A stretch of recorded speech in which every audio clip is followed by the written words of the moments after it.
Bonsoir à toutes et à tous. Rebonsoir, merci infiniment pour votre patience et toutes nos excuses encore pour ce retard dû à un problème technique.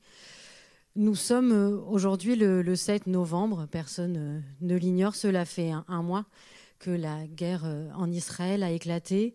Celle de l'Ukraine avec la Russie a débuté le 24 février 2022 et n'a pas cessé depuis. Nous n'avons pas pour habitude d'aborder sur le vif l'actualité et ce qui se passe.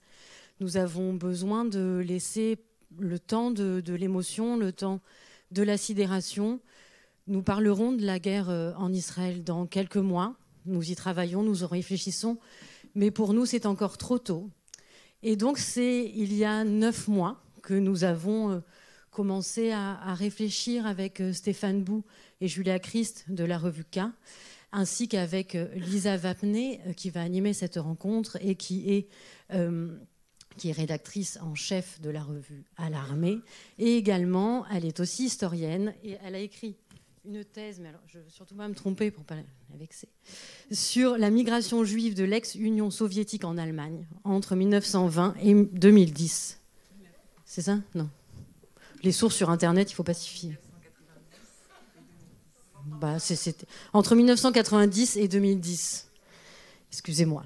Donc nous avons réfléchi comme ça à trois à comment aborder cette question extrêmement complexe qui était la guerre en Ukraine, comment l'aborder ici au MAJ. Et nous avons choisi et nous avons pu l'aborder à travers des voix européennes venues de France, d'Allemagne et d'Ukraine qui questionneront le bouleversement que cette guerre a entraîné sur les identités juives ukrainiennes et les identités juives soviétiques et plus largement sur le monde juif à l'est de l'Europe. Donc pour nous en parler, nous sommes très heureux de recevoir ce soir l'écrivaine française née à Moscou, Luba Jorgenson. Merci beaucoup d'être avec nous ce soir. Le musicien et DJ berlinois né à Kharkiv, Yuri Gourzy.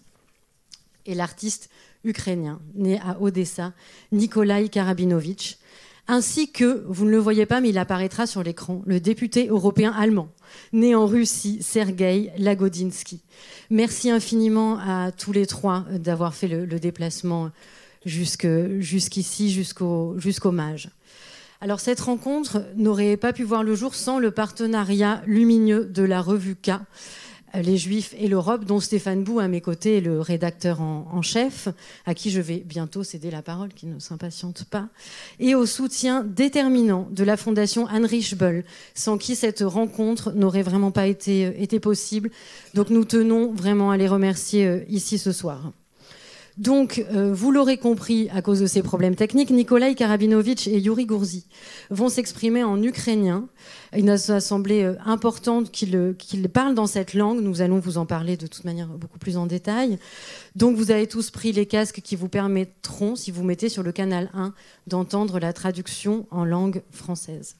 Voilà, je vous remercie infiniment. Je remercie encore Lisa Wapner d'avoir accepté d'animer cette rencontre. Je remercie nos partenaires. Et je laisse immédiatement la parole à Stéphane Bou. Bonsoir, je n'ai pas grand-chose de plus à ajouter à ce qu'a dit Sophie.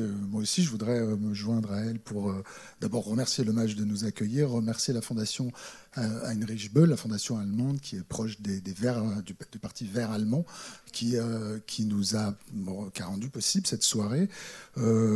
Effectivement, Sophie l'a rappelé, on est un mois après le 7 octobre et quand on a lancé les invitations, il nous est arrivé d'avoir des réponses pour nous dire « mais vous allez parler de la guerre en Ukraine, est-ce qu'il n'y a pas un événement en ce moment un petit peu plus déterminant? Pourquoi elle a lieu maintenant ?» Alors évidemment, j'ai répondu à ces mails en disant qu'on l'avait préparé depuis longtemps, mais que surtout, il ne fallait surtout pas que, évidemment, l'événement qui a lieu depuis un mois et qui nous bouleverse tous et qui bouleverse le monde, à la fois éclipse cette guerre, et surtout, peut-être qu'il y a des moyens de penser les deux événements ensemble. Alors, Sergueï Lagodinsky, malheureusement, n'a pas pu venir ce soir. Il a été empêché un petit peu à la dernière minute. On a fait un petit entretien vidéo avec lui. Et il a publié aussi un article qu'on a eu la chance de publier dans la revue K. Et vous verrez que, pour lui, ces deux événements sont quelque chose qui se percute d'une certaine manière. Alors,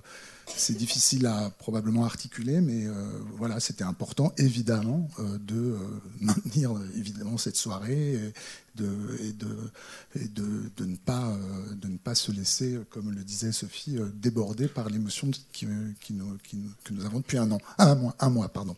Je remercie vraiment encore beaucoup vraiment le MAJ, les discussions avec eux, avec la Fondation Heinrich Böll, avec les membres de la rédaction de la revue. Tout ça c'est fait dans un grand climat d'harmonie, de confiance, de réflexion. Et je suis vraiment ravi que Lisa, qui anime accueille nos 4 invités, 3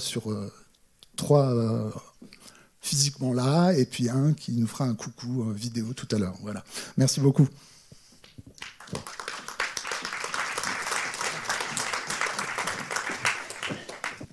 Bonsoir à toutes et tous. Merci à tous d'être venus et merci au MAJ de rendre possible cette rencontre. Cette rencontre autour de l'Ukraine a été prévue de longue date, cela a été dit, bien avant le 7 octobre, il y a un mois maintenant. Nous sommes le 7 novembre. Le 7 novembre, qui commémore la révolution d'octobre, autrement dit le coup d'État bolchevique, était un jour férié en URSS, dans les républiques socialistes, dans lesquelles vous êtes tous les 3 nés. Il l'est encore en Biélorussie. Ce n'est pas une date anodine dans un calendrier soviétique, à la fois périmé, pas totalement oublié et qui connaît des résurgences. Il y avait d'autres dates, bien sûr. Je n'ai pas compris ce que... C'est le bruit des casques. D'accord. Il y avait d'autres dates, bien sûr, dans le calendrier officiel qui rythmait les vies, qu'on le voulait ou non. Le 8 mars, le 9 mai, le 23 février. Donc le 8 mars, journée de la femme, le 9 mai, date de la victoire, selon la langue officielle, le 23 février, journée du soldat soviétique. D'autres dates imprègnent la mémoire de ceux qui sont nés dans ce pays qui n'existe plus. Le 22 juin, date de l'invasion de l'URSS, avec aussi la précision d'une heure, à 4 heures du matin. Parfois, la remémoration ne se fait pas sur une date en particulier, mais l'évocation des années 30, 30 gody, est tout aussi efficace pour qu'on comprenne à demi-mot de quoi on parle. Les purges, la terreur. Je n'ai pas énuméré ces dates par hasard. Certaines ont compté dans la dimension symbolique du début de l'agression russe en Ukraine. Agression, invasion, guerre sur le sol européen, à l'ancienne, mais au présent. Full-scale invasion, invasion de grande échelle, qui, dans la langue de Vladimir Poutine, s'est appelée de manière euphémistique opération militaire spéciale, Spécialna Voyenная Operacja. De même, dans cette langue, l'annexion de la Crimée en 2004, son invasion, se dit réunification, Воссоединение.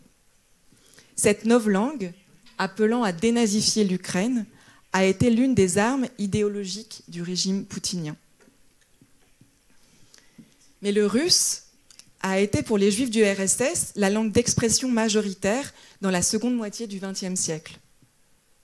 Le yiddish, qu'on peut aussi appeler en russe jargon, le jargon, n'a souvent pas été transmis, aussi parce qu'il était jugé trop provincial, ce qui en russe se dit mistichkoe, un peu plouk.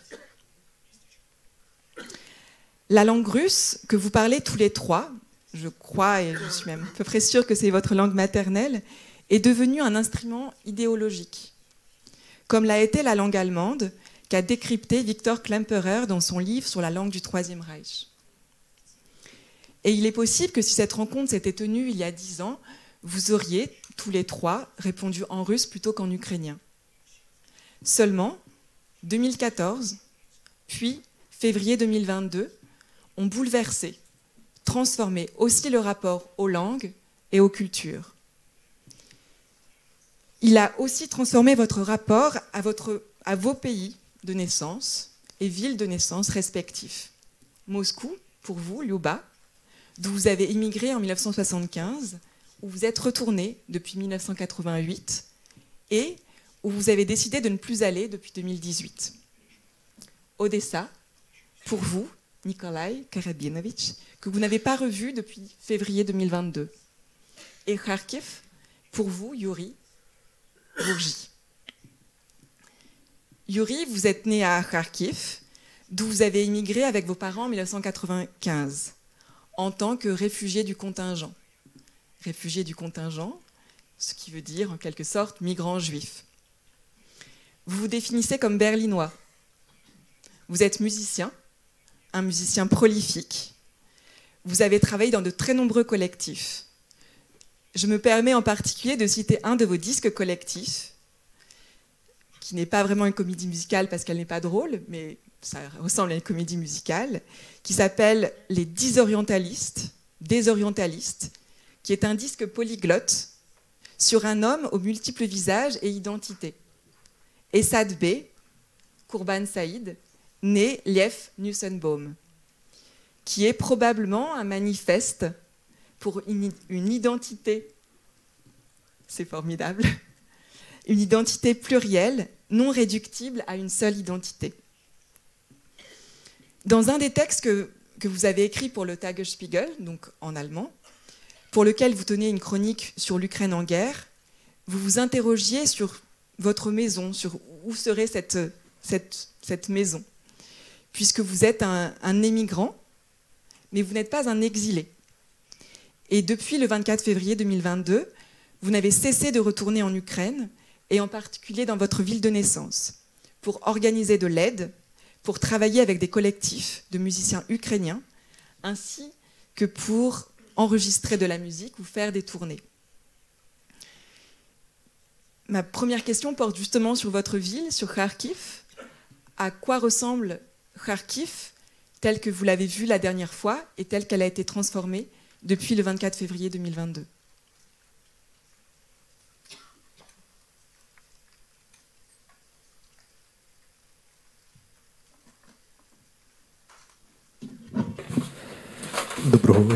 Bonsoir.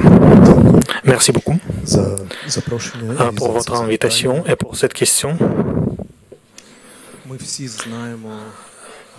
Nous connaissons tous comment ça fonctionne dans les actualités. Les actualités ont toujours besoin de choquer, de montrer les images puissantes que nous voyons très souvent en provenance d'Ukraine. Et cela, c'est non seulement ce que j'ai vu à Kharkiv quand je suis allé là-bas pour la première fois en décembre 23. J'ai vu une partie de la ville qui était complètement terrassée par les missiles russes, mais j'ai vu aussi d'autres choses. J'ai vu des gens formidables qui venaient écouter nos concerts que nous faisions avec Serhiy Zhadan et les musiciens de Kharkiv. J'ai fait connaissance des musiciens de Kharkiv qui aujourd'hui sont plus des bénévoles, des volontaires que des musiciens. C'est fantastique. Je ne m'imaginais jamais que j'allais voir que les gens qui jouent à la guitare ou à la batterie, tout d'un coup, commencent à cuisiner pour les gens qui sont exilés ou travaillent en tant que des conducteurs qui transportent tout ce qui est nécessaire pour les soldats jusqu'à la ligne de front. J'ai vu aussi les gens qui, malheureusement, sont obligés actuellement de prendre les armes pour défendre l'Ukraine. Et j'ai vu à mes concerts le public pour qui notre musique était d'une importance incroyable.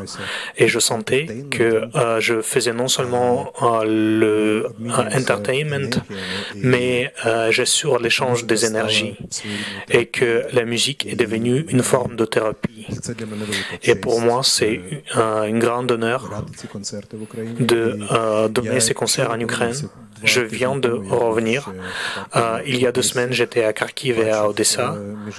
J'ai vu d'ailleurs le père de Nikolai Et c'était une impression incroyable. Et je pense que ça faisait partie des concerts les plus importants de toute ma vie.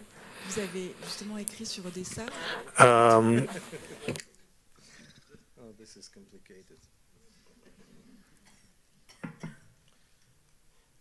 Vous avez écrit sur Odessa dans une de vos chroniques aussi que dans la journée, la guerre était un peu en repos, mais que c'était la nuit qu'on sentait la guerre. Est-ce que c'est quelque chose qu'on peut dire des différentes villes dans lesquelles vous avez été ?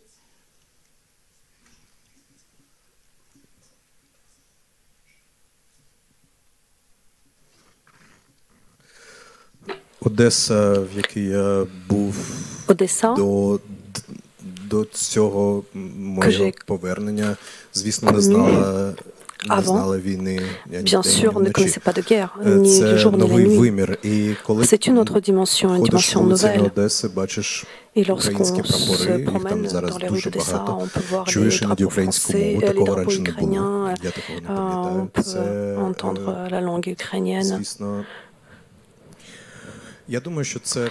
Je pense que c'est le résultat de tout ce qui se passe.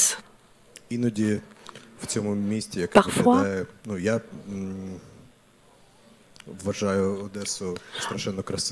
moi je considère qu'Odessa est une ville terriblement belle. C'est une ville de gens joyeux et heureux. Et lorsque soudainement vous voyez un immeuble détruit ou des militaires dans la rue ou des gens blessés sur le front, ça fait un contraste énorme. C'est comme si on voyait d'un coup un monde parallèle. Je n'ai jamais vu Odessa comme ça. Odessa, Nikolai Karabinovitch, c'est votre ville de naissance. Vous êtes né en 1988, vous êtes plasticien et musicien, vous êtes ukrainien, juif ukrainien, pardon, c'est tout un... Attendez. Vous avez grandi en tant que juif dans l'Odessa des années 90, une ville que vous qualifiez comme complexe. Vous dites que vous n'aimez pas le mot multiculturel, pourtant qui est souvent utilisé pour définir et pour parler d'Odessa.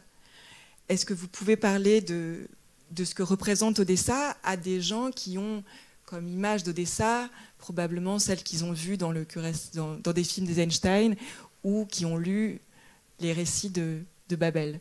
Qu'est-ce que c'est que l'Odessa juif de quelqu'un qui est né à la fin des années 80.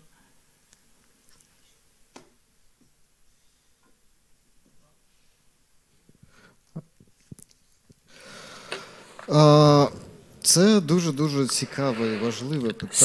une question très intéressante et très importante. Et je pense qu'il faut commencer par l'histoire de cette région, par l'histoire de cette ville. Ce chemin qu'Odessa a traversé est lié aux empires différents. Donc déjà l'empire haussmannien, puis l'empire russe, et cette influence, bien évidemment, d'une manière ou une autre, s'est reflétée sur la ville et sur la vie sociale de la ville. Le mythe qui était présent du temps de l'Empire soviétique, l'Empire russe, pardon, il présentait Odessa comme une ville balnéaire où habitent les gens qui sont très remplis de bons sentiments. Mais il y a un autre côté qui s'est d'exprimer aussi dans les œuvres actuelles, très actuelles d'Isaac Babel. Et bien sûr, c'est un des textes primordiaux des années pendant la guerre qui décrivait l'Ukraine il y a plus de 100 ans. C'est ce qui a formé aussi le contexte pour moi personnellement. J'ai une histoire personnelle qui est liée à l'identité juive, qui quelque part ressemble à d'autres histoires de juifs qui sont nés tout d'abord dans l'Union soviétique et puis aussi dans des pays post-soviétiques. C'est l'histoire de l'identité cachée, identité juive cachée, cachée de ce niveau d'antisémitisme qui existait en Union soviétique.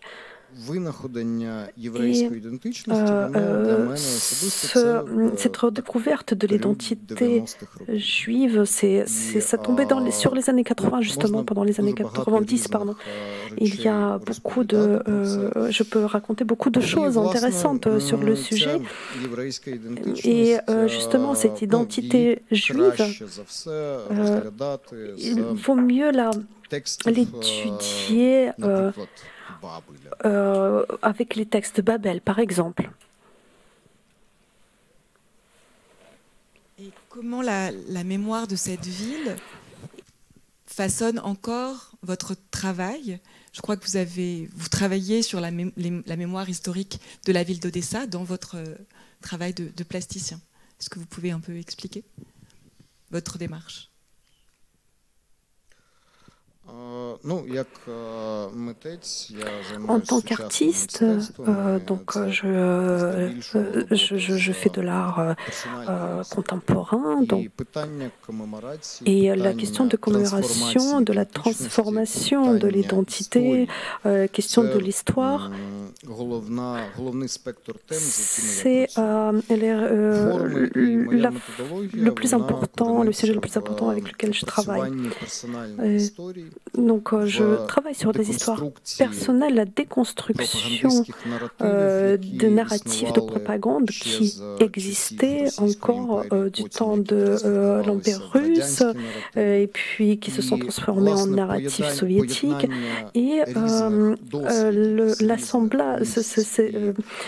l'assemblage de différentes expériences, de différents contextes, grâce aux métaphores, grâce ou d'autres outils et d'autres instruments. Liuba Jorgenson, vous êtes une femme de lettres, professeure de littérature, spécialiste de la littérature de témoignage et en particulier des systèmes concentrationnaires, de la littérature des camps. Vous avez traduit entre autres Varlam Shalamov, Vassili Grossman, Julius Margolin ou Léonid Gershovitch. Vous êtes né en russe, dans le russe, mais vous avez écrit que vous avez accouché en français, sans accent. Vous avez écrit chez Verdi un livre qui s'intitule « Quand nous nous sommes réveillés, nuit du 24 février, une invasion de l'Ukraine ». Dans ce livre, vous racontez comment la guerre frappe à votre porte le 24 février, et vous revenez sur cette Russie impériale, donc Russie soviétique, en ayant conscience que votre condition historique, le fait d'être né à Moscou, et que pour vous, Moscou était la ville où sont montés des confins vos aïeux, que vous donne un regard particulier sur la langue russe et sur l'Ukraine. Ce livre apparaît comme un prolongement de votre précédent livre sur le bilinguisme, Au lieu du péril, qui, lui, était écrit en temps de paix. Est-ce que vous pouvez expliquer, je sais que c'est une question très, très large, auquel Yuri et Nikolai pourront aussi s'emparer, qu'est-ce que la guerre a fait aux mots, à la langue russe? Comment le russe est devenu une arme de guerre? Est-ce que ça marche? Ouais. Oui, merci pour cette question qui est effectivement très vaste. Et comme vous avez évoqué mon livre précédent, je peux peut-être commencer par dire que au lieu du péril, j'ai cherché à faire le point sur ce que c'est que d'être bilingue et de vivre entre deux langues, en sachant que j'ai quitté très tôt le russe en tant que langue d'écriture, entre autres parce que je percevais déjà cette langue comme porteuse d'une très grande violence politique, pas violence guerrière à l'époque, mais les choses se rejoignent. Dans ce livre écrit en temps de paix, justement, j'ai finalement dessiné une expatriation heureuse. Enfin, je me sens pas en exil en France. Et cette identité, parce que je pense vraiment que l'identité, qu'on peut changer d'identité en cours de route. Enfin, c'est pas quelque chose de figé. Et justement, j'essayais de dire dans ce livre qu'on est multiple. Mais cette sorte d'exil heureux, cette identité que je me suis forgée dans ce livre a d'une certaine façon été atteinte, pour ne pas dire qu'elle a volé en éclats, avec l'invasion de l'Ukraine. Ça m'est difficile encore de le formuler, mais ça m'a ramené très bizarrement à mon adolescence et au moment, à cet exil que je n'ai pas vécu comme exil. C'est-à-dire, rétrospectivement, j'ai traversé quelque chose comme une expérience de l'exil que je n'ai pas vécu à l'époque. Parce que je me suis sentie soudain rattrapée par la menace qui émane. Et là, en tant qu'Européenne, j'ai senti le danger qui pesait sur l'Europe. Et c'était cette parenthèse de paix de 30 ans qui se refermait, m'a fait vivre cet événement aussi comme une sorte de menace qui émanait du pays que j'avais fui. Comme si ce pays me rattrapait. Donc il y a eu quelque chose de cet ordre-là. Alors premièrement, concrètement dans les mots, premièrement, ça s'est manifesté par le fait que je ne trouvais pas les mots. Voilà, pour dire ça. Les mots me faisaient défaut. Et vous avez évoqué mon travail sur les violences extrêmes, notamment les répressions staliniennes, le témoignage. Je passe mon temps à lire des textes dans lesquels des témoins de violences extrêmes ont trouvé des mots là où on a tendance à dire « je n'ai pas de mots pour dire ça ». Et j'ai élaboré des schémas théoriques pour expliquer comment ces mots finalement disaient ce que les mots ne peuvent pas dire. Et je me suis trouvée soudain totalement démunie, moi-même, à me dire mais à quoi ça sert d'avoir travaillé sur la violence politique pendant des décennies si lorsque elle éclate dans le présent, je suis absolument impuissante même à formuler mes ressentis, en fait. Donc ça a été un très grand choc. Et au quotidien, ça se manifestait aussi par des mots ou des expressions que j'avais l'impression d'entendre ma grand-mère en les prononçant. Par exemple, je disais avant la guerre. Avant la guerre, c'était ma grand-mère qui disait avant la guerre. Hein. Et donc ça me ramenait, ça réduisait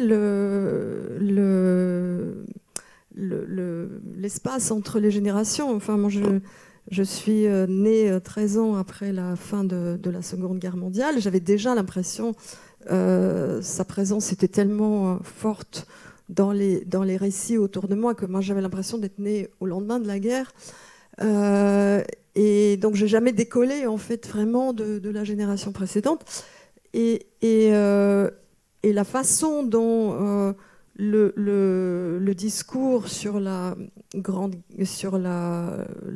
Guerre mondiale, et là aussi les mots ont un sens très important, parce que il n'y a pas de Seconde Guerre mondiale en Russie. Enfin, il n'y en a jamais eu.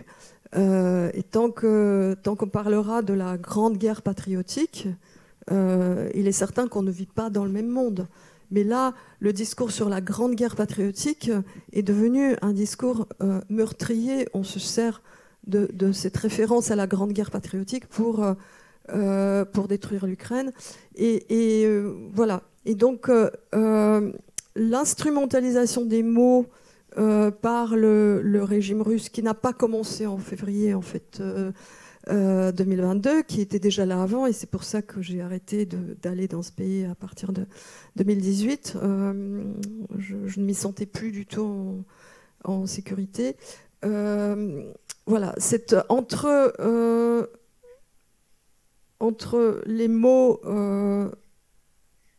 que je pouvais utiliser, moi, immigré de longue date, qui est déjà un rapport très distancié à la langue russe d'aujourd'hui, entre ces mots instrumentalisés qui étaient déjà là, mais qui sont entrés tout d'un coup avec une grande violence, parce que, évidemment, j'écoutais et je regardais les informations en boucle, et notamment... et même, je suis allée voir un peu des émissions de propagande pour voir comment elles étaient faites. Donc, tout cela a fait une sorte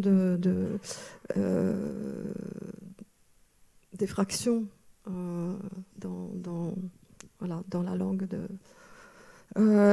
Et en même temps, avec l'afflux de Russes qui quittent le pays, notamment au sein des rencontres au sein de l'association mémoriale, qui a été dissoute et dont beaucoup de membres se sont retrouvés en Europe occidentale. Le russe revient.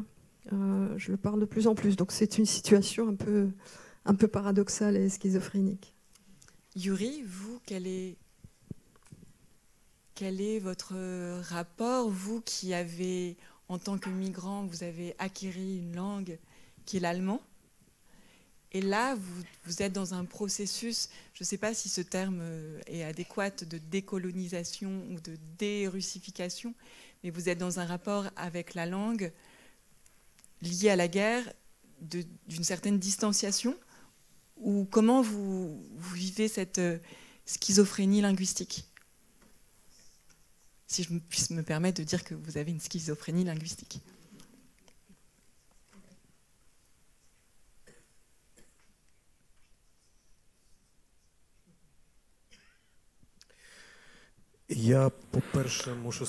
Tout d'abord, j'aimerais dire que j'ai grandi dans une famille russophone et que mes parents parlaient russe. J'essaie de parler le russe le moins possible, et uniquement avec ma mère ou avec ma famille. J'ai presque plus d'amis russes. C'était un processus long, parce que la guerre n'a pas commencé en février 22, parce que la guerre a commencé en 2014 avec l'annexation de la Crimée. Cette guerre dure depuis 9 ans déjà. Et la guerre de la Russie contre l'Ukraine, c'est la guerre contre... C'est pas la guerre contre un pays abstrait, c'est la guerre contre les Ukrainiens. C'est la guerre qui a pour le but l'extermination des Ukrainiens. Et cette guerre aussi, petit à petit, pas à pas, est en train de détruire la culture ukrainienne. Et quand ça a commencé, quand j'ai senti ça, depuis ce moment, j'essaie de ne plus avoir rien en commun avec la culture russe. Pour moi, c'était la raison de d'évaluation complète de la culture russe. Au bout d'un moment, j'ai compris qu'il n'y a aucun intérêt de lire les auteurs russes, d'écouter les musiciens russes, aucun desquels n'a jamais levé la voix pour protester cette guerre. Certains parmi eux, c'est qui ont dit quelque chose contre cela. Ils l'ont fait de telle manière que, honnêtement, on aimerait qu'ils juste avaient gardé leur silence. Et donc, pour moi, la langue, c'est la langue de ceux qui habitent en diaspora depuis plusieurs années. Je ne maintiens plus aucun lien avec des Russes qui habitent en Russie actuellement. Nicolas, est-ce que vous voulez parler de ce rapport à la langue? Vous avez dit tout à l'heure... Vous avez dit tout à l'heure que vous avez fait un travail sur justement cette expression qu'on a du mal à traduire de full-scale invasion.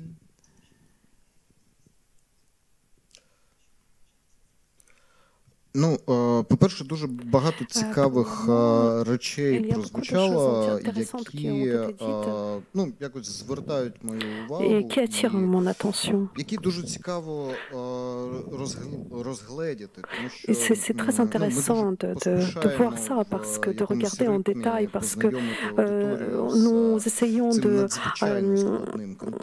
découvrir, de faire découvrir aux participants dans un rythme effréné, des choses comme ça, mais par exemple, ces temps sûrs, les temps sûrs, comment peut-on, sans oublier que nous nous trouvons actuellement à Paris, dans un musée du judaïsme, l'identité juive, j'espère qu'elle a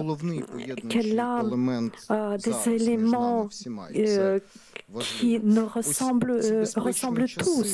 Et donc dans ces temps sûrs, les temps sûrs, c'est une chose très compliquée qui a besoin d'être précisée. Parce que par exemple, nous parlons des époques pas très lointaines. Moi, je suis née en 88. Et le 8 août 2008, lorsque la Russie a attaqué la Géorgie, je me rappelle très très bien parce que je me suis intéressée et d'ailleurs je me rappelle très bien de la révolution orange en Ukraine en 2004. Je me rappelle comment ces actualités ont été couvertes parmi en russe dans les sphères russophones. Il faut rappeler que Odessa était plutôt russophone et lorsque vous regardez les actualités en langue russe, ça allait de soi.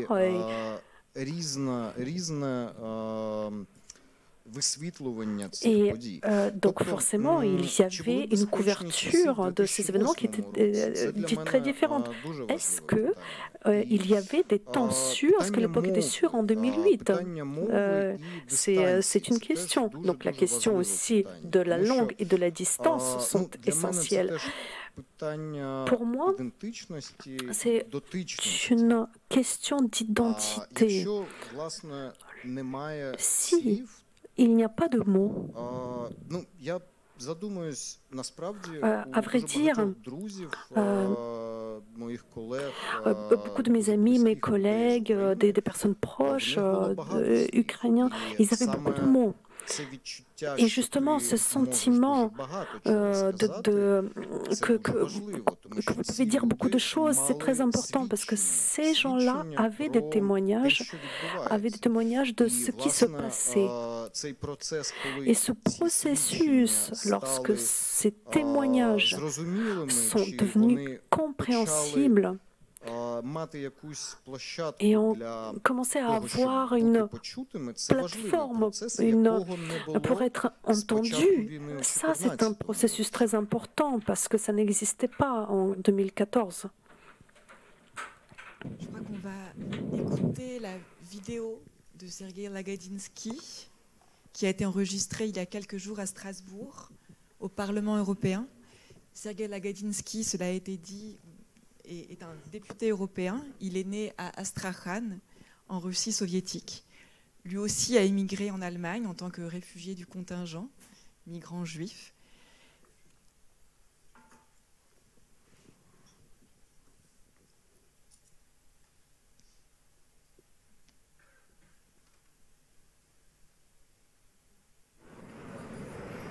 I did not wake February 24th. I was awake throughout the whole night.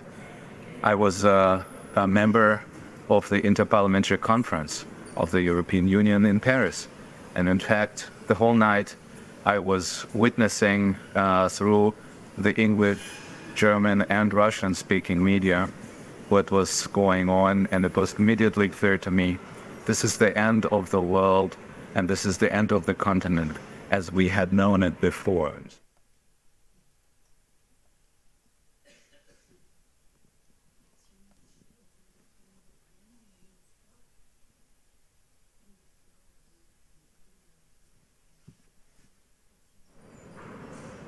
There was no change through the war towards my understanding of history of Russia, because I have always been convinced, and I have communicated about it and wrote about it, that we need a different narrative and a different perspective on the World War II or the so-called Great Patriotic War, because it has been perceived also in Europe as a war by or against Russia.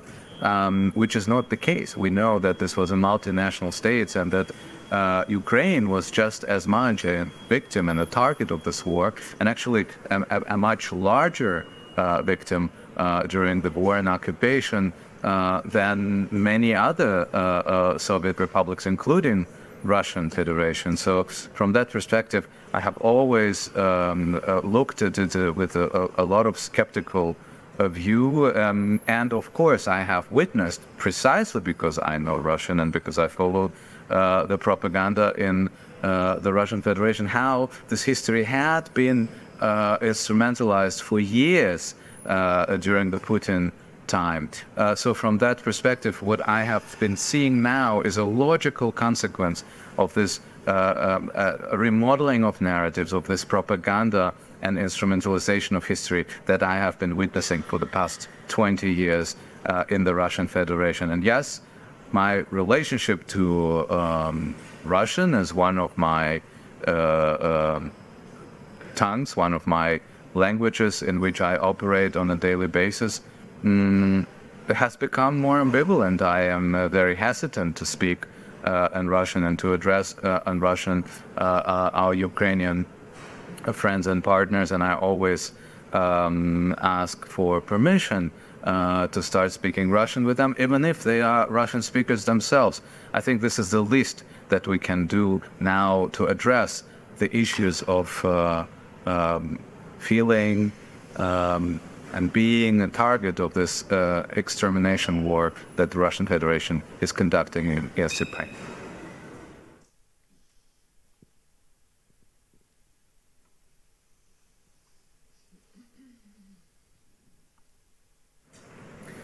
I think it actually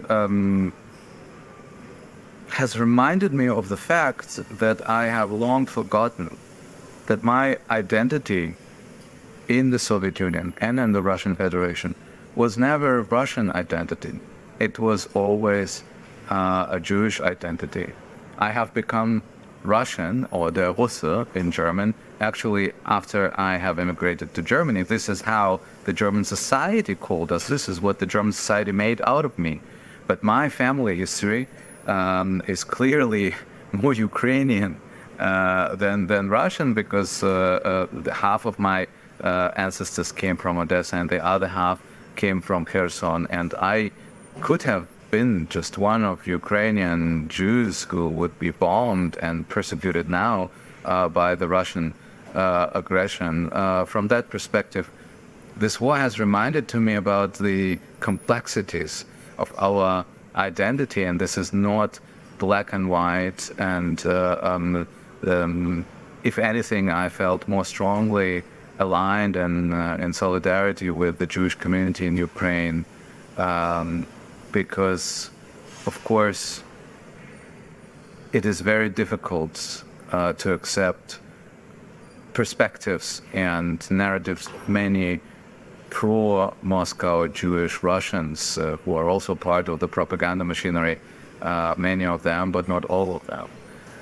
Basically, maybe I started feeling more human rather than someone whose identity is clearly defined.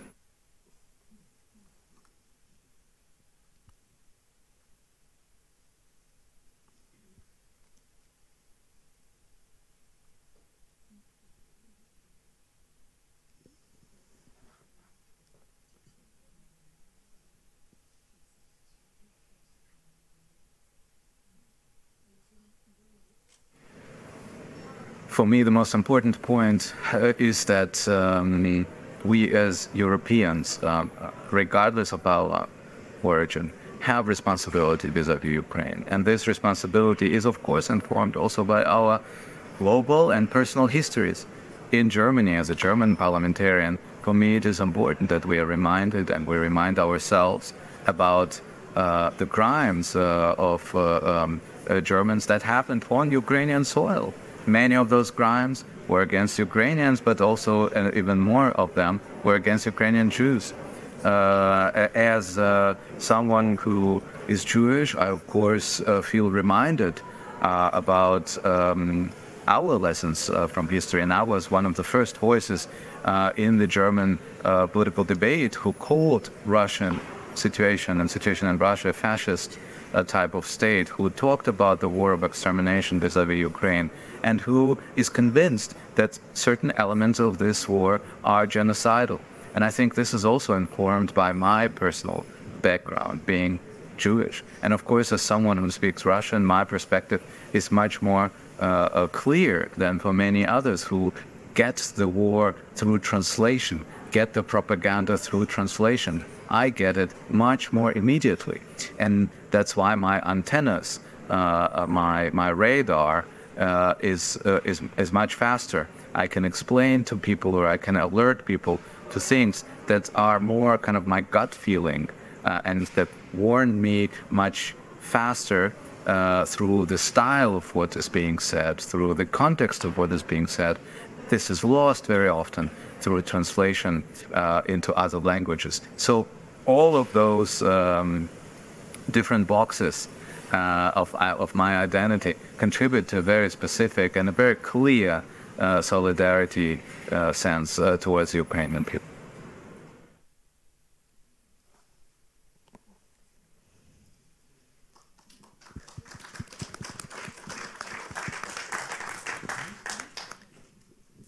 Est-ce que Yuri, vous voulez réagir sur cette vidéo?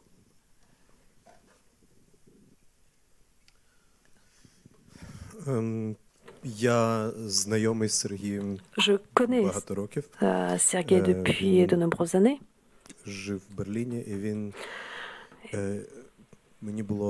J'habitais Berlin et pour moi c'était une surprise d'apprendre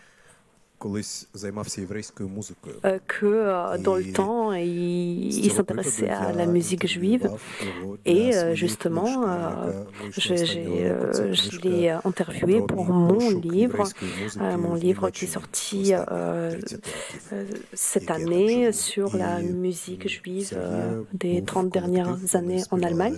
Sergueï avait un groupe et il chantait une chanson en yiddish. C'est une page très intéressante de l'histoire de notre nouvelle histoire de l'Allemagne juive. Comment un musicien juif, quelqu'un qui chante des chansons juives, se retrouve maintenant à Strasbourg, au Parlement européen. Je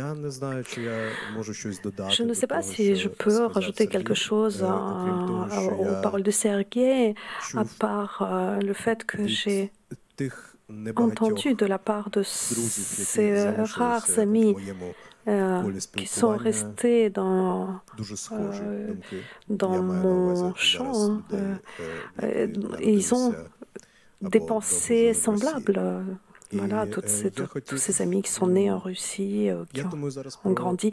J'aurais aimé parler de la russification parce que nous n'avons pas abordé cette question et c'est une partie très intéressante, c'est une question très intéressante dans les relations russo-ukrainiennes. Il me semble qu'il est très important pour nous tous de prendre conscience que le processus que j'ai évoqué dans ma réponse précédente, c'est une guerre contre la culture russe et elle n'a pas commencé maintenant. Et pour moi, personnellement, c'était une expérience très importante. C'est l'enregistrement d'un album que j'ai fait il y a 3 ans. C'était un album que nous avons enregistré à Kharkiv, la ville où je suis née, la ville qui était la capitale de l'Ukraine soviétique après la révolution en 1917 et dans les années 20 à Kharkiv, au XXe siècle, c'était à l'époque de la renaissance de la culture ukrainienne et à Kharkiv, il vivait des artistes, des écrivains, des poètes. Et il y avait des théâtres à Kharkiv qui montaient des pièces en langue ukrainienne. Il y avait beaucoup de littérature en langue ukrainienne. Et justement, ces textes-là sont devenus les textes de nos chansons mais en 2020. Et tous ces poètes, 80% de ces poètes ont été exterminés dans les années 30. Donc ils ont été victimes de la machine répressive de Staline et maintenant les Ukrainiens appellent cette période la renaissance fusillée. À cette période de l'histoire. J'ai eu l'honneur de travailler avec Erissa Troyanker. C'est une poétesse ukrainienne d'origine juive. Son père travaillait à la synagogue de la ville d'Oumagne. Elle a fui sa maison, elle a fugué à 13 ans avec un acrobate italien qui faisait partie d'un cirque itinérant. Donc, elle est tombée amoureuse d'un poète très célèbre ukrainien, Volodymyr Sosura, et elle est venue à Kharkiv et est devenue poétesse ukrainienne. Et Erissa écrivait des poésies érotiques en langue ukrainienne. Elle parlait de ses relations compliquées avec ses parents et d'ailleurs aussi de ses origines juive. Et ça aussi, c'est une partie de notre culture ukrainienne. Je parle beaucoup de Erissa Troyanker lorsque je parle de l'extermination de la culture ukrainienne et de ces poètes avec qui je travaillais il y a quelques années. Et avant, je pensais que c'était déjà de l'histoire, mais maintenant, nous voyons cette histoire se répéter et nous voyons des poètes et des écrivains contemporains qui sont aussi exterminés, des personnes qui travaillent dans le cinéma, dans le théâtre, et cela se passe devant nos yeux aujourd'hui. Merci. Luba, vous avez précisé tout à l'heure que vous étiez aussi présidente de l'association, coprésidente, vice-présidente. C'est Nicolas Vert qui est le président de l'association Mémorial France, puisque l'association Mémorial mère, l'association Mémorial Russie, a été dissoute en quelques mois avant l'invasion de l'Ukraine, donc en 2021. Comment vous travaillez avec l'association Mémorial par rapport à quelles sont les missions de l'association Mémorial par rapport à la guerre en Ukraine et comment vous utilisez cette association? Alors, l'association Mémorial France s'est créée pour soutenir l'association russe Mémorial International, qui est spécialisée qui a fait un travail depuis la fin de l'époque soviétique, depuis la perestroïka, a fait un immense travail sur la reconstitution de la mémoire justement des violences staliniennes sur l'ensemble de l'ex-Union soviétique. Et lorsqu'elle a été dissoute, c'était en décembre 2021, nous avons tout de suite compris que la guerre, que la Russie allait envahir l'Ukraine. Ça a été vraiment c'était le dernier bastion dans l'existence d'une société civile embryonnaire, le dernier bastion qui pouvait encore mobiliser l'opinion publique contre la guerre. Il fallait que cette association disparaisse. Bien sûr, l'association a pris tout de suite position contre l'invasion, et plusieurs de ses membres qui sont restés en Russie, enfin un certain nombre sont partis, sont aujourd'hui en Allemagne et en France. Et ceux qui sont restés, je ne sais pas si vous avez suivi l'actualité sur le procès de Oleg Orlov, qui est seulement un. Il y a eu énormément d'arrestations parmi les membres de Mémorial ces derniers temps. Justement, il a été arrêté pour ses prises de position contre l'invasion de l'Ukraine. Et aujourd'hui, donc la position de l'association, c'est de dire que la question de justement, on essaie de contrer ce récit falsifié sur l'histoire qui sert à justifier l'extermination d'Ukrainiens et qui justifie l'agression contre l'Ukraine. Et c'est très important de se rappeler, par exemple, que certains arguments utilisés par Poutine l'ont déjà été par Staline dans un autre contexte.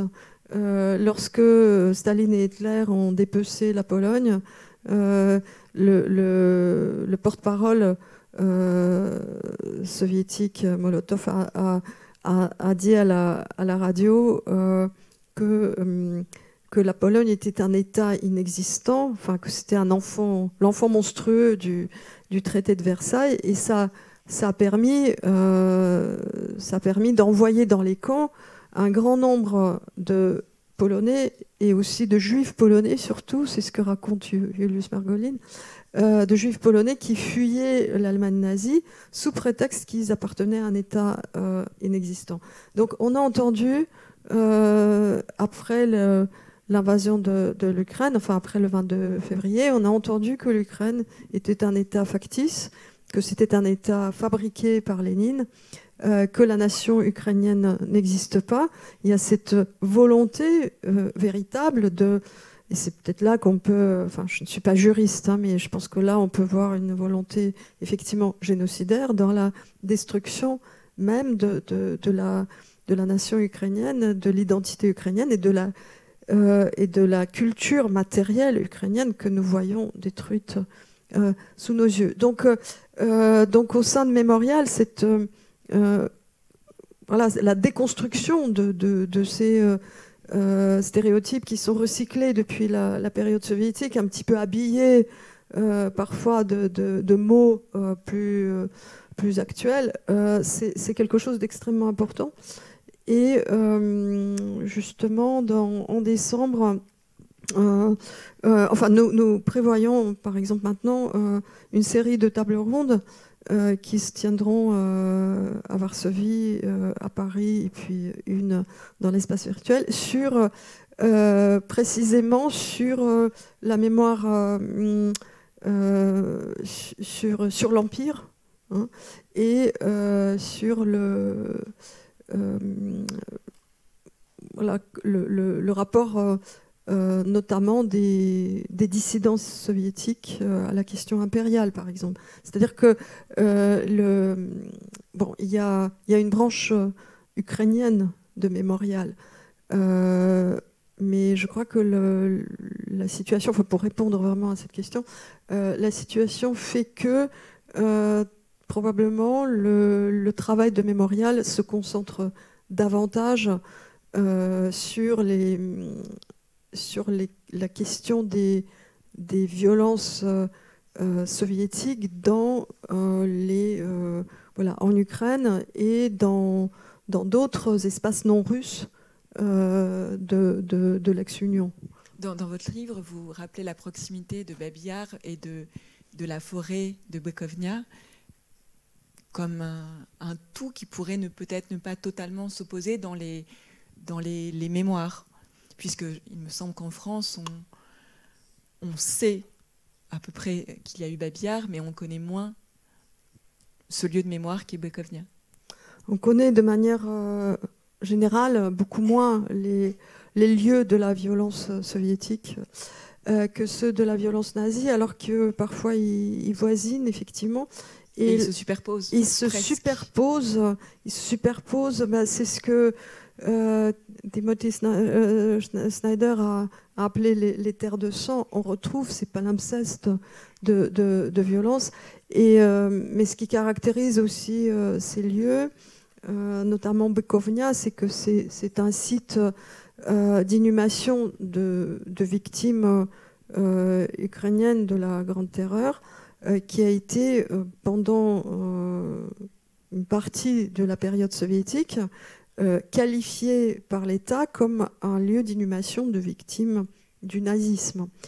C'est un peu comme Katyn.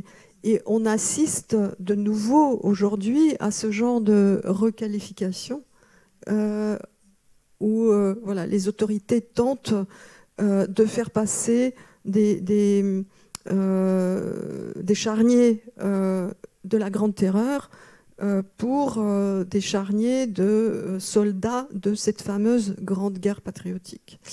Et je pensais, en écoutant la vidéo, je repensais à la Grande Guerre patriotique, qui est devenue une véritable obsession depuis l'arrivée de Poutine au pouvoir de plus en plus. Et pendant longtemps, je me disais, cette obsession, parce qu'on voyait beaucoup de monuments, je suppose qu'on les voit toujours, des monuments à la Grande Guerre patriotique dans lesquels toutes les républiques étaient représentées, c'est-à-dire qu'il y avait tous les peuples de l'Union soviétique. Et il était clair que cette obsession de la Grande Guerre patriotique était une obsession de l'Empire, parce que ces monuments portaient comme inscription « Nous étions tous ensemble ». C'était une sorte de nostalgie de l'Empire qui, je pense, motivait en partie cette obsession.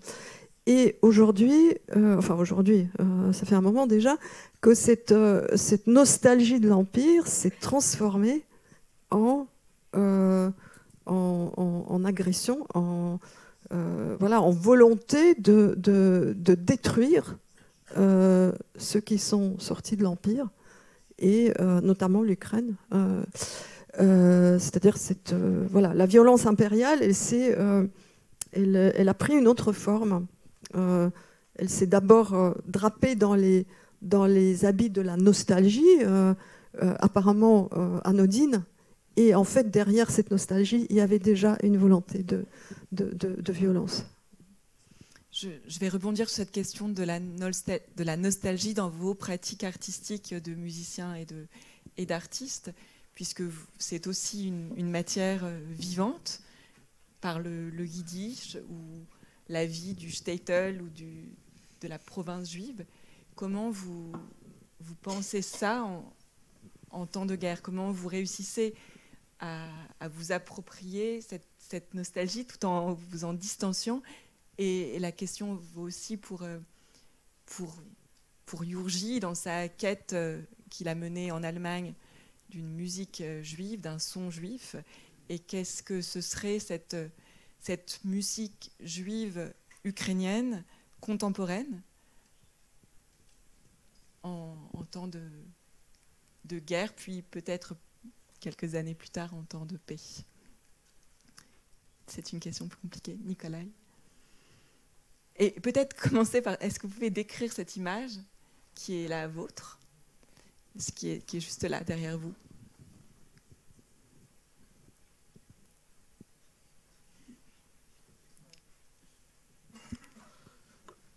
Ну, по-перше, я думаю, що важливо Je pense qu'il est très important de comprendre que nous sommes très limités dans le temps. Et on se limite dans le temps, même aujourd'hui.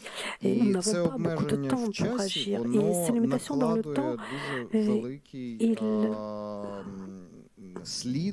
elle laisse une empreinte, une grande empreinte dans la prise de décision. Les décisions doivent être prises maintenant, dès maintenant, et c'est très important de comprendre que lorsque nous parlons de la mémoire, lorsque nous parlons de ce qui s'est passé déjà, en ce moment même, il y a des choses terribles qui se passent, dont Yuri a évoqué la renaissance fusillée. Tout cela se passe aujourd'hui dans des nombreuses villes, à vrai dire, et dans des villes qui sont lointaines, mais liées entre elles. Ici,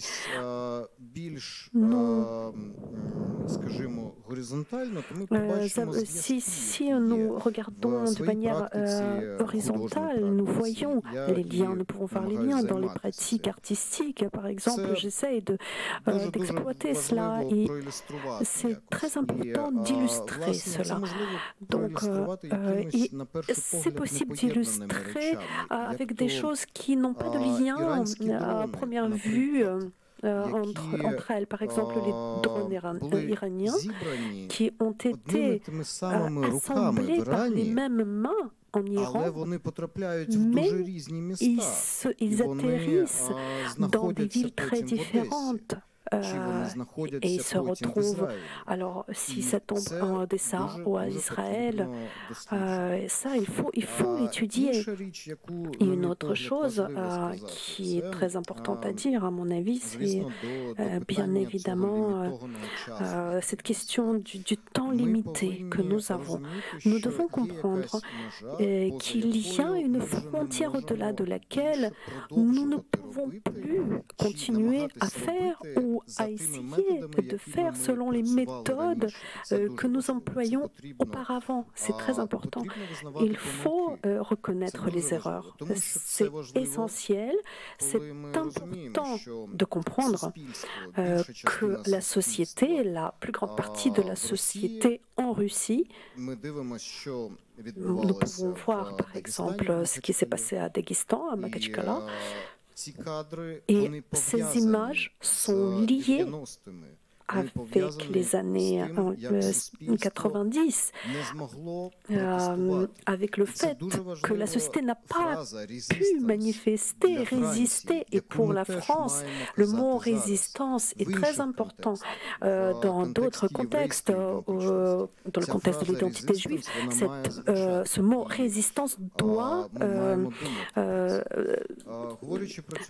être dit. Nous devons penser à cela. Et donc, en regardant cette image, c'est un fragment de travail que j'ai réalisé à Bruxelles, dans le musée au musée juif. Donc c'était il y a un an.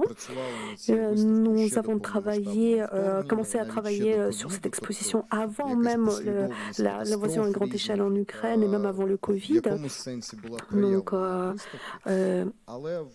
mais dans les collections du musée, en faisant des recherches, j'ai trouvé une affiche très intéressante et c'était un poster qui s'est retrouvé d'une manière à une autre à Bruxelles et qui représentait une reproduction de tableau de Van Gogh qui se trouve à Moscou, au musée Pouchkine, il me semble.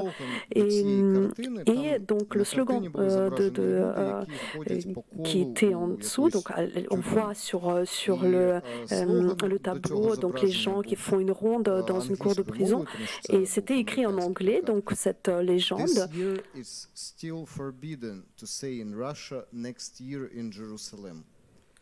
cette année, c'est encore interdit en Russie de dire l'année dans un an à Jérusalem. Et ça, c'était un poster des années 90. Et justement, ça évoque cette nostalgie et toutes ces questions. Merci beaucoup. Lisa, j'ai dû me concentrer ces 4 dernières minutes pour me rappeler les musiciens juifs qui sont actifs en Ukraine. Et je ne me rappelle pas, parce qu'il y a beaucoup de musiciens qui sont occupés à faire autre chose et nous pouvons juste imaginer par quelle chose. Mais je me suis rappelé d'un très bon collègue de Kharkiv, Yevgen Kodash, un musicien que j'écoutais lorsque j'avais 15-16 ans. Et à cette époque-là, c'était une musique très avant-gardiste. C'était un underground ukrainien. Et Yevgen chantait en russe à l'époque. Et maintenant, il doit avoir peut-être 50-51 ans. Il a commencé à chanter en ukrainien et en yiddish. Et c'est très intéressant. Je ne sais pas comment, dans quelles circonstances cela aurait pu arriver s'il n'y avait pas eu d'invasion à grande échelle en Ukraine. Je pense que nous entendrons encore beaucoup de musique intéressante et nous lirons beaucoup de livres intéressants, mais après la victoire de l'Ukraine qui sera, je l'espère, proche, très proche. C'est peut-être le moment justement de passer la parole à des gens dans le public, si vous avez des questions, avec un micro.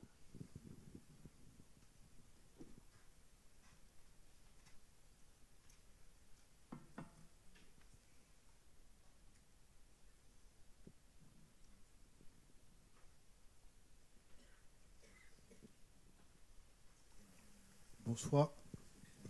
Bonsoir, Yuri. Bonsoir, Liuba. Et bonsoir, Mykolai. Bonsoir.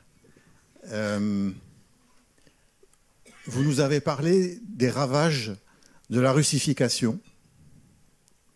Vous avez un public majoritairement français qui peut-être ne connaissent pas les effets de ce ravage. Mais nous les avons compris à travers vos propos. Du moins, je l'espère. Est-ce que vous êtes optimiste sur les générations futures, même si vous êtes très jeune, par rapport à l'ukrainisation? Première question. Deuxième question, et j'en aurai 3, et ça sera rapide. Deuxième question. Vous, Nicolas, vous, Yuri, est-ce que vous avez des héros personnels dans l'histoire de l'Ukraine? Et troisième question, pensez-vous que le président Zelensky, fils d'Israël, pourrait être le futur héros de l'Ukraine?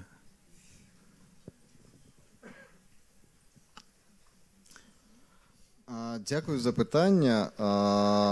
vous remercie pour cette question.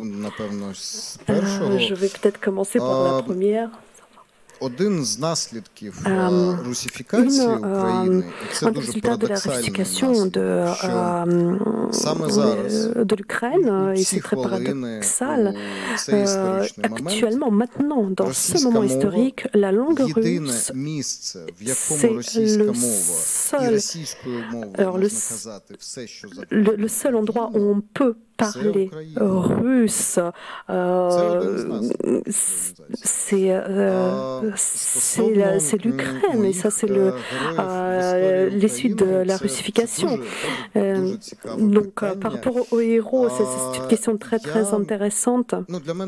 Pour moi, le mot héros, l'image du héros est une image problématique, et l'héroïsme aussi. Alors j'essaie de ne pas réfléchir en ces termes. Bien évidemment, il y a des personnages, il y a beaucoup de personnages qui me provoquent beaucoup de réflexions et qui me poussent. Mais Par exemple, si voilà, je peux vous donner un nom dans ce contexte-là, et cette personne est en lien avec l'Ukraine, c'est Raphaël Lemkin, c'est un avocat avec des origines ukrainiennes qui a travaillé sur une terminologie très importante, sur le terme de génocide. Et cette personne-là a des liens avec l'Ukraine, avec Lviv, avec beaucoup de choses. Et dans une des vidéos, il y a un personnage qui dit qu'est-ce que voyait Raphaël Lemkin? Il a vu ce paysage et ça parle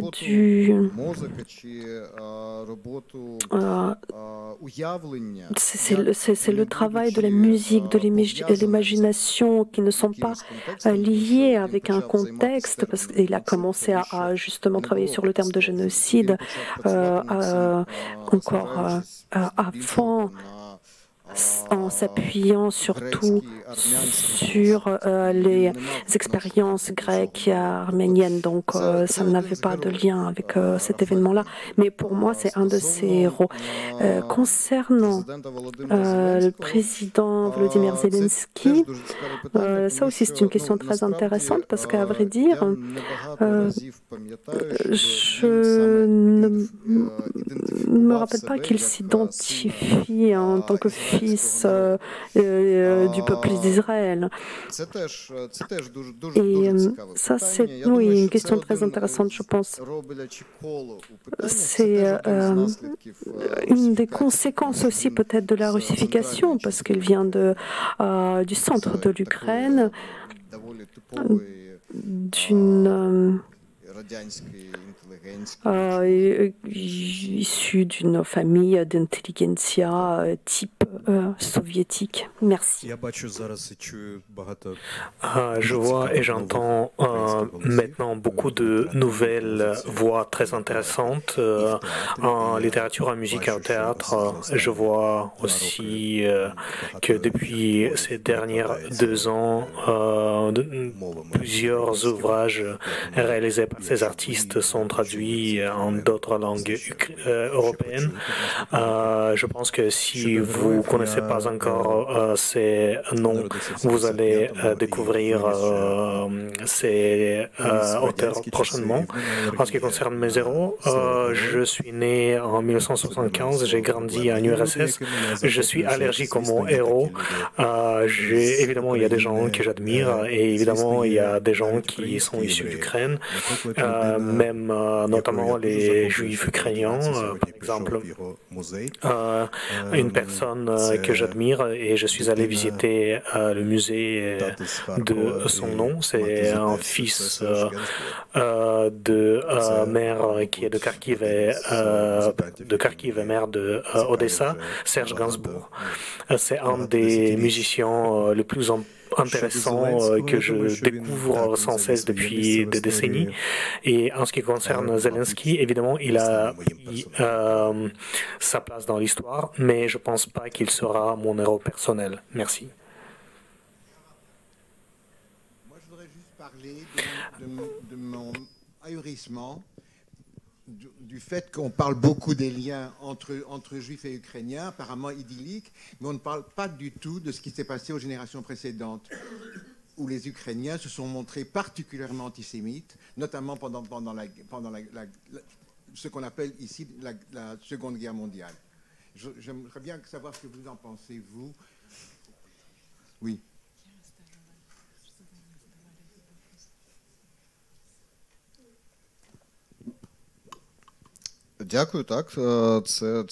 Merci beaucoup. Et c'est vraiment une question très importante et c'est une question qui doit être effectivement discutée d'une manière démocratique en Ukraine. C'est une question ouverte dans la société ukrainienne. Comment est-ce qu'on va introduire et réaliser cette pratique? Ce que je vois actuellement, c'est la statistique.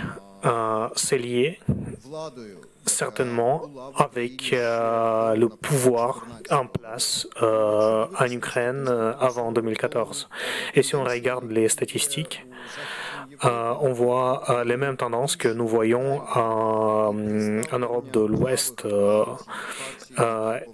C'est différent de ce qui est en Europe de l'Ouest. En Europe de l'Ouest, il y a plusieurs partis de droite qui sont liés, par exemple, à la pensée antisémite.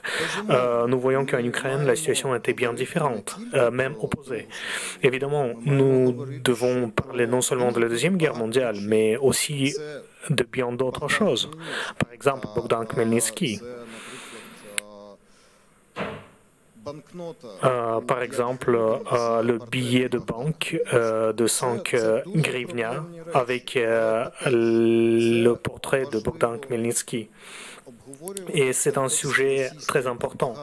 Mais le problème est qu'on ne doit pas le discuter à ce sujet dans le contexte de la propagande russe qui est en train d'exploiter cette question actuellement. Et on ne peut pas le dissocier de ce qui s'est passé à Makhatchkala ou en général partout en Russie actuellement. Ça ne doit pas être un outil instrument de la propagande russe.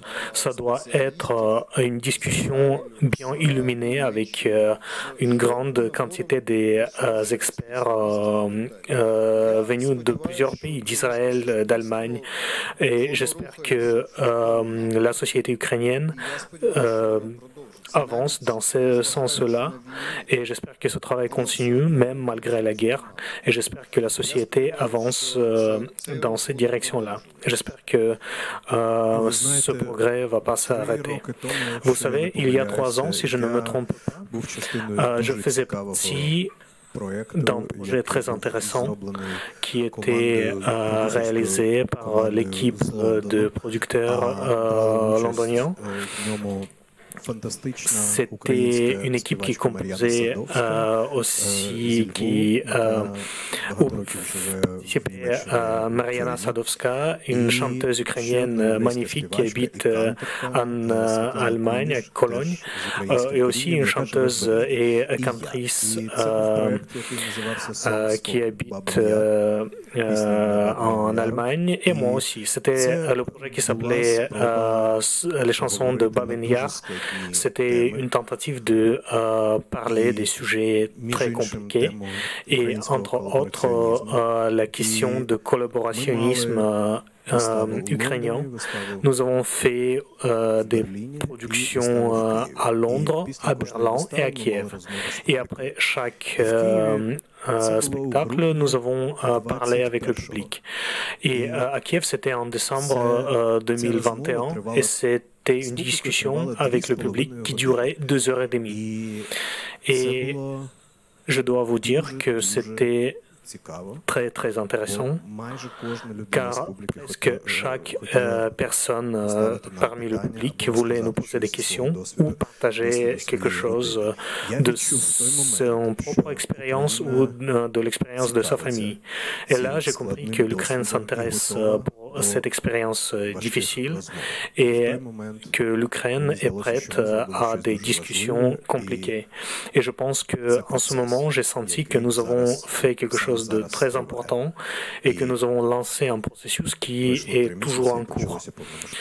Mais 3 mois plus tard, l'invasion a pris place et maintenant nous sommes obligés de parler d'autre chose, malheureusement.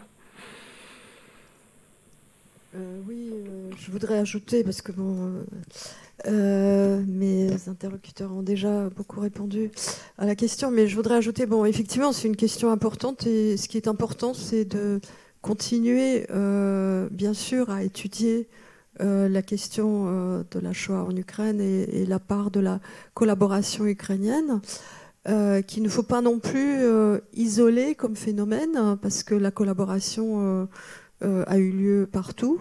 Hein. Et là, nous sommes à Paris. Nous savons combien de temps ça a pris pour que la France puisse parler de sa collaboration. Mais voilà, donc il faut bien sûr étudier ce phénomène sans oublier qu'il y a eu aussi, bien sûr, des collaborateurs ailleurs qu'en Ukraine et que par ailleurs, ce n'était pas un phénomène aussi majeur que nous le présente aujourd'hui la propagande russe. Pardon, je peux finir non, mais je ne peux pas... excusez-moi. Excusez-moi, je termine ma phrase. Il est extrêmement difficile, effectivement, de parler de cette question aujourd'hui parce que, et j'insiste, l'instrumentalisation que fait de la collaboration ukrainienne en particulier, sans parler de la collaboration russe, par exemple, que fait la propagande russe, nous met dans une situation extrêmement ambiguë et complexe.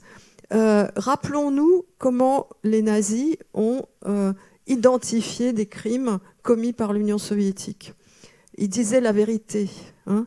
Quand ils découvraient des fosses avec des cadavres laissés par le NKVD, de cadavres de prisonniers fusillés au moment où l'armée rouge quittait les territoires envahis par les nazis, ils disaient la vérité. Quand ils ont découvert Katyn, ils disaient la vérité.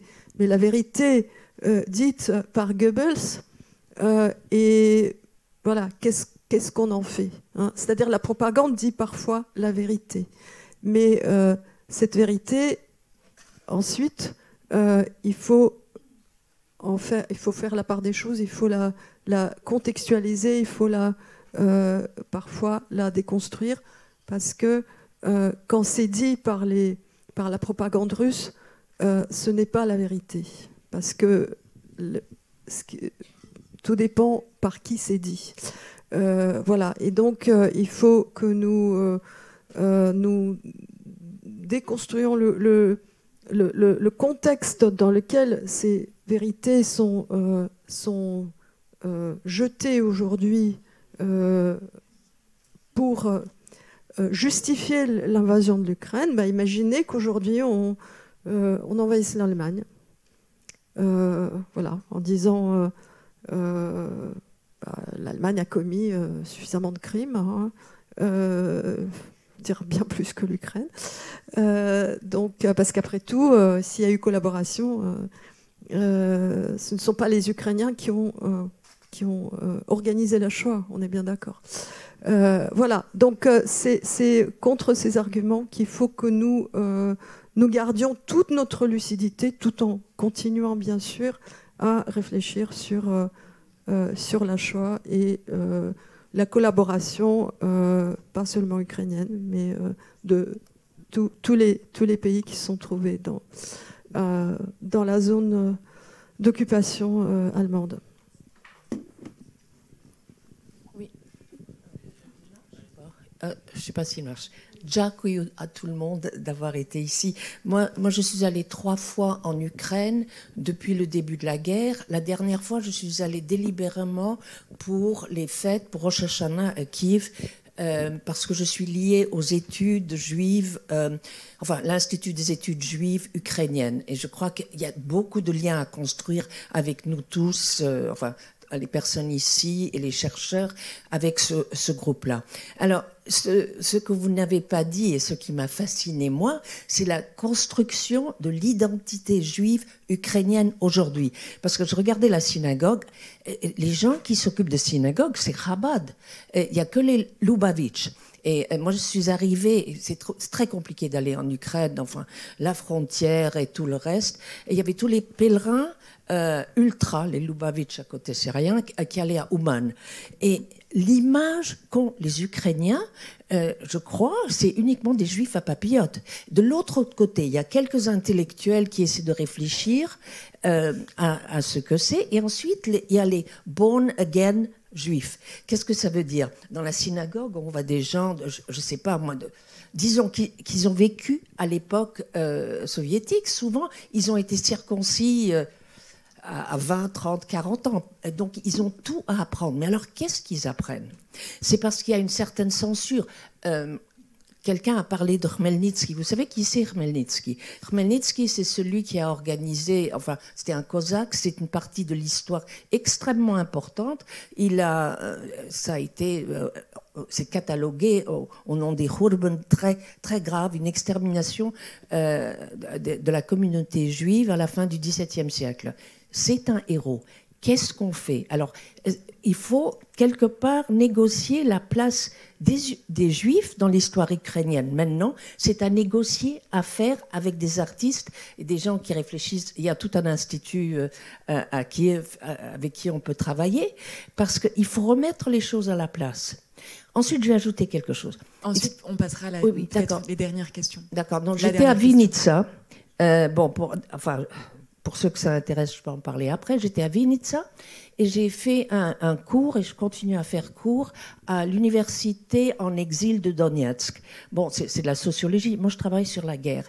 Et je leur ai demandé, est-ce que vous connaissez la fameuse image, le dernier juif de Vinitsa? C'est la seule chose que je connaissais de Vinitsa en arrivant, et c'est effrayant. Enfin bon, ça m'a rendu malade pendant la matinée, jusqu'à l'université qui est située dans un quartier juif. Ce que bien sûr qu'ils ne connaissaient pas. C'est une photographie. Non, ils ne connaissaient pas la photo. Et avec la personne qui dirigeait les cours de l'université, on a discuté de la possibilité de faire une exposition sur la vie juive de Vinitsa, qui est extrêmement importante. Alors, comment équilibrer la place de la Shoah? Je crois au contraire que si les Ukrainiens disent oui, ça fait partie de notre histoire, de la même façon que la France l'a dit, l'a avoué et travaille avec l'Allemagne, ce ne serait pas inutile, dépendant de comment on le tourne. Et qu'est-ce qu'on dit et qu'est-ce qui s'est passé après, ça peut être justement un argument contre la propagande de Poutine. Donc voilà, pour ceux que ça intéresse, je suis là. Merci. Il y a une question.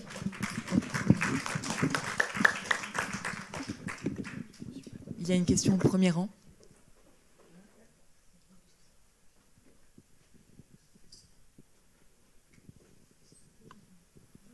À cela, le contraire presque. Je me souviens que pour Pessah 2022, on a fait circuler, 2023, non, le 24, donc c'était Pessah 2022, sur les différentes pages Facebook de Monde Juif, ça a circulé une drôle de question. Y a-t-il des Haggadot en ukrainien?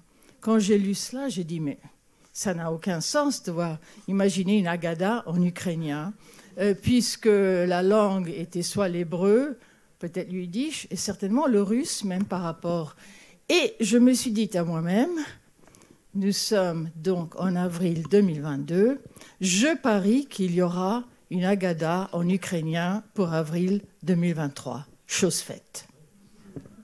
Donc cela veut dire que les Juifs d'Ukraine, aujourd'hui, préfèrent célébrer la sortie d'Égypte dans la langue ukrainienne plutôt que revenir à la question russe. Et ça en dit beaucoup sur la situation actuelle. Deuxième juste petit point, pour parler des horreurs du passé, il a fallu à des pays baltes plus de 25 ans de paix après 1991 pour commencer à aborder correctement ces questions. Comment peut-on poser cette question à l'Ukraine quand elle est en train d'essayer de gagner une guerre existentielle de vie et de mort par rapport au pays? Ça me paraît d'une très grande injustice. Il faut laisser et donner le temps au temps.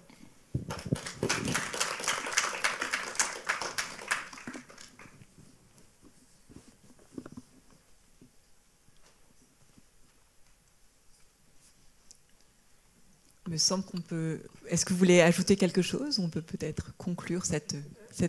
Non. J'aimerais bien quand même qu'on vous dise la... Excusez-moi. J'avais une question.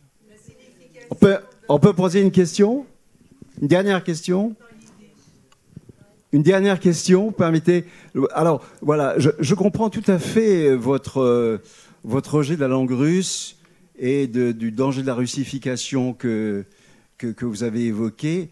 Mais la question que je voulais vous poser est, est-ce que vous faites quand même une distinction entre Poutine, son régime, sa politique, sa dictature, et puis son agression, bien entendu, et le peuple russe?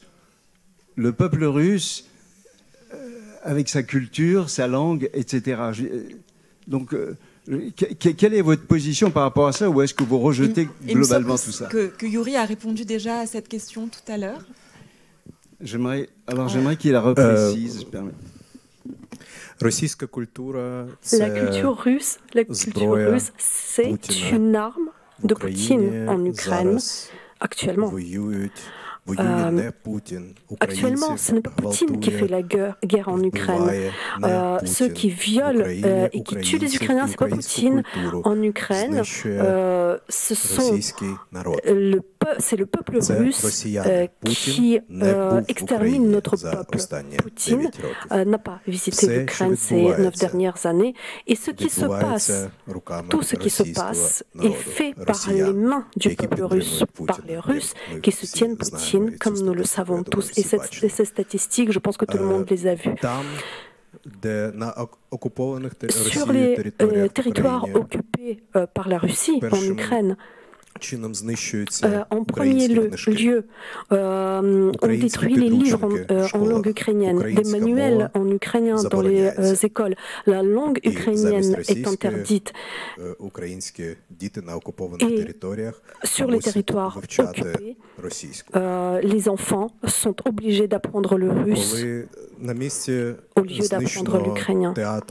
Et lorsque, sur la place d'un théâtre détruit à Mariupol, il y avait pendant un certain temps les portraits de Pouchkine et de Dostoïevski. Voilà, c'est tout ce que j'ai envie de dire sur la culture russe. Donc vous pouvez imaginer ce que j'en pense. Merci à tous les trois pour vos interventions.